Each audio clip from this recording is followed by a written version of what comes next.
Canada ஆன்டாரியோல சடனா election call பண்ணியிருக்கிறாரு இந்த ப்ராவின்ஸோட ஆன்டாரியோ ப்ராவின்ஸோட premier Doug Ford. We will be calling the election next Wednesday. I'll be seeing the Lieutenant Governor on Tuesday.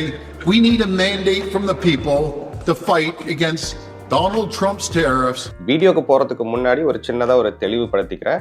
நம்ம ஊர்ல ஸ்டேட்னு சொல்றத இங்க கனடால ப்ராவின்ஸ்னு சொல்லுவாங்க அண்ட் சீஃப் மினிஸ்டர்னு சொல்றவங்கள இங்க வந்து பிரீமியர்னு சொல்லுவாங்க. இப்ப ப்ரோக்ரசிவ் கன்சர்வேட்டிவ் அதாவது பிசி பார்ட்டியோட தலைவர் டக் ஃபோர்ட் தான் இங்க பிரீமியரா இருக்காரு. இவரோட ஆட்சி காலம் இன்னும் 1.5 வருஷம் இருந்தாலும் சடனா எலெக்ஷன் கால் பண்ணிட்டாரு. எதனால இப்படி 1.5 வருஷத்துக்கு முன்னாடியே எலெக்ஷன் கால் பண்ணியிருக்காங்க அண்ட் எப்ப எலெக்ஷன் எப்படி ஓட்டு போடலாம் அப்படின்றது எல்லாத்தையும் இந்த வீடியோல டீட்டெயிலா பார்ப்போம்.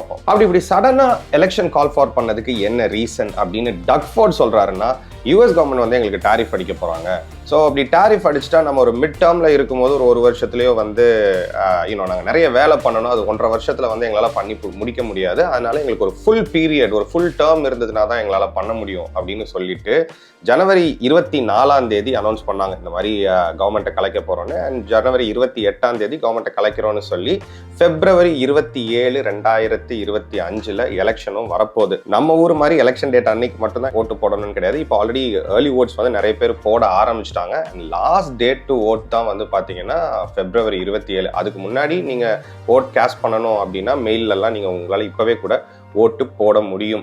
அண்ட் இதை நான் எப்படி பார்க்குறேன், மற்ற நியூஸ்ல படிச்சதெல்லாம் வச்சு பார்க்கும்போது என்ன விஷயம்னா, இவங்க conservative party, federal conservative party அது வேற, இவங்க வந்து ப்ரோக்ரசிவ் கன்சர்வேட்டிவ் பார்ட்டி ஆன்டாரியோல இருக்கிறவங்க. இப்போ லிபரல் கவர்மெண்ட்டுக்கு நிறைய அகேன்ஸ்ட் ஆகிக்கிட்டு இருக்கு. அதாவது மக்கள் வந்து லிபரல் கவர்மெண்ட்டுக்கு ரொம்ப அகேன்ஸ்டா இருக்கிறாங்க. ஸோ அந்த அகேன்ஸ்டை யூஸ் பண்ணி இவங்க ஆன்டாரியோலையும் வந்து எலெக்ஷன் ஜெயிச்சுக்கலாம் அப்படின்னு பாக்குறாங்க. ஏன்னா என்டிபி அவங்க மேலேயும் வந்து நியூ டெமோக்ராட்டிக் பார்ட்டி மேலேயும் நிறைய ஹேட் இருக்குன்னே சொல்லலாம். அதே மாதிரி தான் லிபரல் பார்ட்டி மேலேயும் நிறைய ஹேட் இருக்கு, ஆன்டாரியோ மக்கள்லையும் சரி கனடா லெவல்லையும் சரி.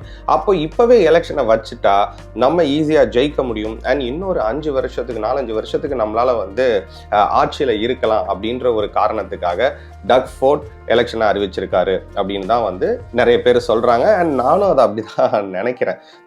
ஏன்னா இப்படி அர்ஜென்ட்டா எலெக்ஷன் கால் ஃபார் பண்ணணும்னு இல்லைன்னா வந்து அந்த அவசியமே இல்லை. டக் ஃபோர்டுக்கு இது முதல் எலெக்ஷன் கிடையாது. அது கிட்டத்தட்ட 3வது தடவை அவர் போட்டியிட போறாரு. 2018 தான் முதல்ல டக் ஃபோர்ட் வந்து பிரீமியரா தேர்ந்தெடுக்கப்படுறாரு. அதுக்கப்புறம் 2022 மறுபடியும் பவருக்கு வராங்க மெஜாரிட்டியோட. அண்ட் இப்போ இது அவருக்கு 3வது எலெக்ஷன். ஆனா அதுவே நியூ டெமோக்ராட்டிக் பார்ட்டியோட லீடர் மெரிட் ஸ்டைல்ஸ்கா இருந்தாலும் சரி, லிபரல் பார்ட்டியோட லீடர் பானி கிராம்பிக்கும் வந்து பாத்தீங்கன்னா இது வந்து எலெக்ஷன். ஸோ ஆனாலும் எலெக்ஷன்லேயே வந்து அவங்களுக்கு ரொம்ப ஒரு டஃப்பான சிச்சுவேஷன்ல வராங்க. ஏன்னா ஓவராலா பார்க்கும்போது ஐ திங்க் டக் ஃபோர்ட் ஈஸியா ஜெயிச்சிருவாங்கன்னு நினைக்கிறேன். But we have to wait and watch. ஏன்னா அவர் மேலேயும் வந்து நிறைய கிரிட்டிசிசம் இருக்கு. இன்னும் ஹெல்த் கேரை இன்னும் பெட்டரா பண்ணியிருந்திருக்கலாம், இன்னும் நாங்கள் நிறைய விஷயங்கள் வந்து நீங்க மக்களுக்காக பண்ணியிருந்திருக்க முடியும். அதே மாதிரி இந்த ஹவுசிங் கிரைசிஸ் அப்போ இங்க வந்து கிரீன் பெல்ட்னு சொல்லுவாங்க, அதாவது ரிசர்வ் பண்ணி வச்சிருக்கிற இடம், அங்க வந்து வீடு கட்டக்கூடாது அப்படின்னு சொல்லிட்டு. ஆனாலும் கவர்மெண்ட் சில நேரங்கள்ல அந்த கிரீன் பெல்ட்ல இருக்கிற ஏரியாவையும் விட்டு கொடுப்பாங்க. இல்ல ரெசிடென்ஷியல் ஏரியா நமக்கு நிறைய தேவைப்படுது அப்படின்னு சொல்லிட்டு. அப்போ கிரீன் பெல்ட்ல இருந்து விட்டு கொடுத்த இடத்த நிறைய டக் ஃபோர்டுக்கு சப்போர்ட்டிவான பிஸ்னஸ் பீப்புள் எல்லாம் தான் அந்த கிரீன் பெல்ட்டுக்கு போச்சு. அதெல்லாம் வந்து கவர்மெண்ட் வந்து அவங்களுக்கு தான் கொடுத்தாங்க. ஸோ இதுக்கு டக் ஃபோர்டுக்கு இதுல வந்து ஒரு ஆதாயம் இருக்கு அப்படின்னு சொல்லி நிறைய ஒரு பிரச்சனை கிளம்பிச்சு. அதுக்கப்புறம் டக் ஃபோர்ட் வந்து அதை ரிவர்ஸ் எடுத்துக்கிட்டாரு. இது மக்களுக்கு பிடிக்கலன்னு எனக்கு புரியுது. ஸோ அதனால வந்து நான் அந்த கிரீன் பெல்ட்டை நான் இப்போ டச் பண்ண போறது இல்லை அப்படின்னு சொல்லி அதை வாபஸ் வாங்கினாரு. I made a promise to you that I wouldn't touch the green belt. I broke that promise.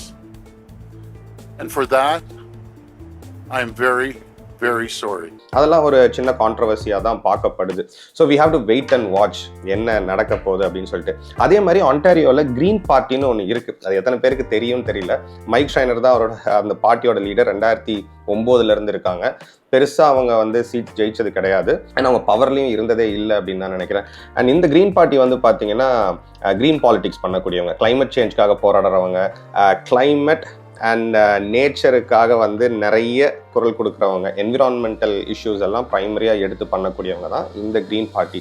So இவங்க எல்லாம் தான் இப்போ இந்த எலெக்ஷன்ல போட்டி போடுறதுக்கு தயாராகிட்டு இருக்காங்க. ஆன்டாரியோ லெஜிஸ்லேட்டிவ் அசம்பிளில நம்ம ஊர்ல எப்படி எம்எல்ஏ அப்படின்னு சொல்றோமோ இங்க எம்பிபின்னு சொல்லுவாங்க, மெம்பர் ஆஃப் ப்ரொவின்ஷியல் பார்லிமெண்ட் அப்படின்னு சொல்லிட்டு. இதுல மொத்தம் இருக்கிற சீட்டு ஆன்டாரியோக்கு மட்டும் 124 சீட்டு. அதுல 63 சீட்டு 63 சீட்ஸ் இருந்துச்சுன்னா உங்களால கவர்மெண்ட் ஃபார்ம் பண்ணலாம்.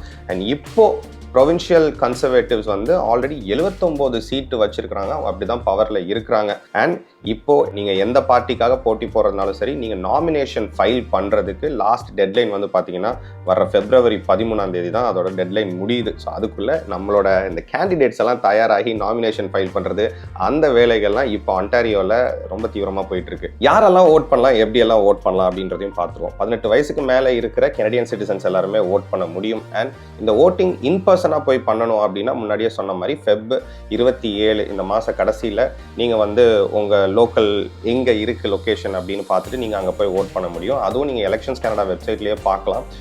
பார்த்தீங்கன்னா உங்கள் ஏரியாவுக்கான ஓட்டிங் சென்டர் எதுன்னு போட்டிருப்பாங்க. நீங்கள் அங்கே போய் ஓட் பண்ணிக்க முடியும். அண்ட் ஓட்டிங் ரெஜிஸ்டர் பண்ணுறதுக்கு நீங்கள் எலெக்ஷன்ஸ் கனடா வெப்சைட்லேயோ அகைன் எலெக்ஷன்ஸ் கனடா ஆப்லேயோ உங்களை வந்து நீங்கள் ரெஜிஸ்டர் பண்ணிக்கலாம். உங்களுக்கு ஒரு ஓட்டர்ஸ் ஐடி மாதிரி ஒரு கார்டும் வந்து வீட்டுக்கு மெயில் பண்ணுவாங்க. அது இருந்தால் தான் நீங்கள் ஓட் பண்ணணும் அப்படின்றதும் கிடையாது. உங்களோட பாஸ்போர்ட்டை எடுத்துகிட்டு போகிறீங்க அப்படின்னா உங்களால் ஓட் பண்ண முடியும். பிகாஸ் யூர் கேனடியன் சிட்டிசன், உங்களால் வந்து அதை யூஸ் பண்ணியும் ஓட் பண்ண முடியும். பட் முன்னாடியே ரெஜிஸ்டர் பண்ணிக்கிறது வந்து வெல் அண்ட் குட். இது எல்லாம் நீங்கள் இன் பர்சனில் போய் ஓட் பண்ணுறதுக்கு. இன்கேஸ் இல்லை இன் பர்சன் போக தேவையில்லை, மெயிலில் தான் நீங்கள் ஓட் பண்ணணும் அப்படின்னு நினச்சிங்கன்னா அதுவும் உங்களால் பண்ண முடியும். அதுக்கும் நீங்கள் எலெக்ஷன்ஸ் ஆன்டாரியோ வெப்சைட்லையோ எலெக்ஷன்ஸ் ஆன்டாரியோ ஆப்லேயோ போயிட்டு நான் அந்த மாதிரி மெயிலில் ஓட் பண்ண போகிறேன் அப்படின்னு ரெஜிஸ்டர் பண்ணிங்கன்னா உங்களுக்கு ஒரு மெயிலில் ஓட் பண்ணக்கூடிய ஒரு கிட்ட உங்கள் வீட்டுக்கே அனுப்பி வைப்பாங்க. நீங்கள் அதில் ஃபில் பண்ணிவிட்டு நீங்கள் திரும்பி அதை மெயில் பண்ணுறதுனாலும் பண்ணலாம், இல்லை அவங்களோட ஆஃபீஸில் போயிட்டு அதை ட்ராப் பண்ணணும்னாலும் ட்ராப் பண்ணலாம். எலெக்ஷன்ஸ் ஆன்டாரியோ ஆஃபீஸில் நீங்கள் வெளிநாட்டில் இருக்கிறீங்க ஓட் பண்ணணும் அப்படின்னாலும் உங்களுக்கு கிட்ட அனுப்பி வைப்பாங்க.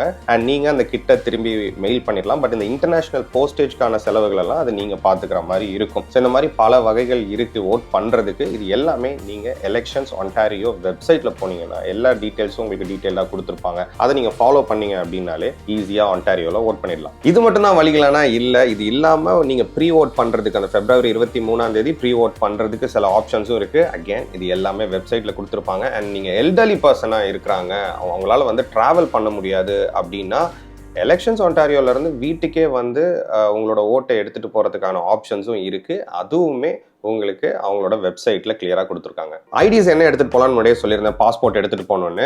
ஆனால் நீங்கள் கேட்கலாம் பிஆர் கார்டு இந்த மாதிரி இதெல்லாம் எடுத்துகிட்டு போக முடியாது அப்படின்னு சொல்லிட்டு. நீங்கள் சிட்டிசன்றதை ப்ரூவ் பண்ணணும் ஒன்று, அதுக்கு உங்களோட பாஸ்போர்ட் தேவைப்படும்.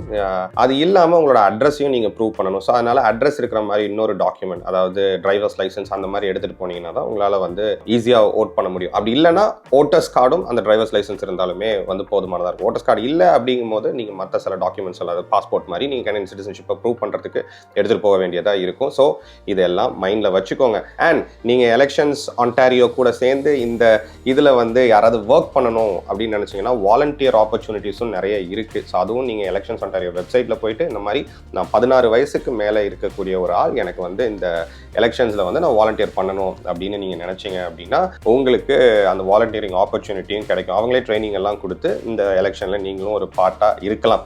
ஸோ இப்படி குவிக்காக சடனாக ஒரு எலெக்ஷனை அறிவித்து ஏகப்பட்ட விஷயங்கள் இங்கே போயிட்டு இருக்கு. அண்ட் ஃப்ராங்காக சொல்லணும்னா இப்போ இந்தியா தமிழ்நாட்டில் ஒரு எலெக்ஷன்னா நாடே வேற மாதிரி ஆகிடும். பேனர் கீனர்லாம் அடித்து வேற லெவலாக அது வேற மாதிரி இருக்கும்ல. இங்கே அந்த மாதிரிலாம் இருக்காது. பெரிய பெரிய கட் அவுட்லாம் வைக்க விட மாட்டாங்க. கண்ட இடத்துல வந்து நம்ம போஸ்ட் அடிக்கக்கூடாது, எதுவும் ஒட்டக்கூடாது, அந்த மாதிரி தான் இருக்கும். மேக்ஸிமம் என்ன பண்ணுவாங்கன்னா, ஒரு வீடு இருக்குது அப்படின்னா வீட்டிலே வந்து கேட்பாங்க, இந்த மாதிரி இந்த இடத்துல வந்து நான் என்னோட இதை வச்சுக்கிட்டா அப்படின்னு சொல்லிட்டு ஒரு சின்னதாக ஒரு 2 feet by 2 feet 3 feet by 3 feet அந்த மாதிரி ஒரு சின்ன பிளக்கார்ட் மாதிரி தான் இருக்கும். அதை வந்து நம்மளோட லான்ல வந்து வச்சுட்டு போவாங்க, நம்ம கிட்ட பெர்மிஷன் வாங்கிட்டு. அண்ட் எலெக்ஷன் முடிஞ்ச உடனே அவங்களே வந்து அதை பிக்கப்பும் பண்ணிட்டு போயிடுவாங்க. இல்லை இந்த காமனாக ஜங்ஷன்ஸ் எல்லாம் இருக்கும் இல்லை, இங்கே இன்டர்செக்ஷன்ஸ்னு சொல்லுவாங்க. 2 ரோடு மீட் ஆகுதுன்னா அந்த ரோடு மீட் ஆகிற இடத்துல ஒரு ஓரத்தில் வந்து புள்ளி ஏரியா மாதிரி இருக்குன்னா அந்த புள்ளி ஏரியாவில் தான் அந்த மாதிரி சைன்ஸ் எல்லாம் வச்சுருப்பாங்க. Vote for this person, vote for this person அப்படின்ற மாதிரி. மற்றபடி இங்கே இதெல்லாம் இருக்க ரொம்ப சைலண்ட்டாக எலெக்ஷன் போகும். எலெக்ஷன் நடக்கிறதும் தெரியாது, நிறைய நேரம் எலெக்ஷன் முடியறதும் தெரியாது, அந்த மாதிரி தான் இருக்கும். ஸோ நீங்கள் இந்த எலெக்ஷனில் யார் ஜெயிப்பா, எப்படி நடக்க போகுது அப்படின்ற விஷயங்கள் எல்லாம் கமெண்ட்ஸ்ல சொல்லுங்க. இந்த எலெக்ஷன்ல ஓட்டு போடும்போது அந்த ப்ராசஸ் எப்படி இருக்கு அப்படின்றதையும் நான் உங்களுக்கு மோஸ்டா எடுத்து காட்டுறேன் எலெக்ஷன் அன்னைக்கு. ஓகேவா? தேங்க்யூ. பாய்.